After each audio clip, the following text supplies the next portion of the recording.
দেশবাসী সকলের উদ্দেশ্যে আমার সশ্রদ্ধ সালাম। আসসালামু আলাইকুম ওয়া রাহমাতুল্লাহি ওয়া বারাকাতুহু। আজকে ভারাক্রান্ত হৃদয় নিয়ে বলতে হচ্ছে আমাকে। বর্তমান আমাদের বাংলাদেশে আপনারা সবাই জানেন বিপিএল এর একটা আসর চলতেছে। এই আসরের আজকে দুটা দেশের মধ্যে খেলা ছিল। এই খেলা বাংলাদেশের আমাদের প্লেয়াররা বয়কট করছেন।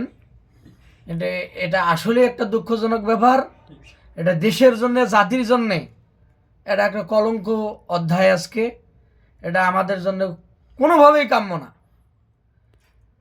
ওনারা যে টপিকটা নিয়ে, যে কথাটার বিপরীতে যে প্লেয়াররা আজকে খেলাটা বয়কট করছে, আমি বলতেছি আমার পার্সোনালি ওপিনিয়ন থেকে, উনি যে কথাটা বলতেছে এটা 100-তে 100, 100-এ 100 সত্য কথা বলছে।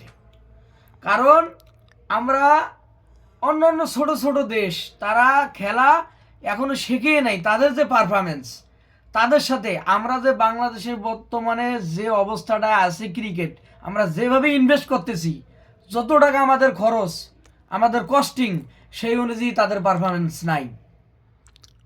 তারা সাধারণ দেশের সাথে এমন খেলা খেলতেছে, এ খেলা আসলে আমাদের দেশের জন্য কাম্য না।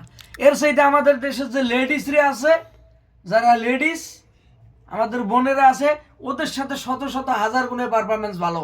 তাদের বেতন ঠিক মতো দেওয়া হয় না, তাদের পোশাক পরিচ্ছদ নাই, তাদের খাওয়ার কষ্ট, তারা সব দিক দিয়ে কষ্ট করে, অথচ তাদের পারফরমেন্স হাই।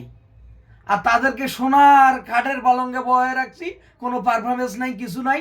আর বিসিবির নাজমুল হোসেন সাহেব কি কথাটা বলছেন যে এত টাকা ইনভেস্ট করতেছি, তাদের এর বিপরীতে কোনো পারফরমেন্স নেই। এটা খারাপ কথা কি? এটা তো ভদ্র ভাষায় বলছে, উনি একজন ভদ্র মানুষ। এটা যদি আমার মতো লোক হইতো, আমি এই ভদ্র ভাষার কথাটা বলতাম না। যে খেলবে সে খেলবে, যে খেলবে না আউট। নতুন করে প্লেয়ার আনেন, দেশের নতুন ক্রিকেট টিম গঠন করেন।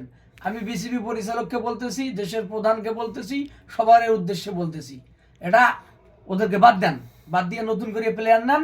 দেশে ক্রিকেট বোর্ড নতুন করে, ক্রিকেটের দল নতুন করে গঠন করা হোক। 64 জেলায় ক্যাম্প তৈরি করা হোক।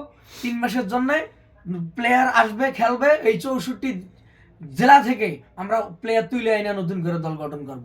ওদেরকে আমরা বাদ দেব। ওরা আমাদেরকে বুড়ি আঙ্গুল দেখাইছে, দেশ এবং জাতির সাথে প্রতারণা করছে।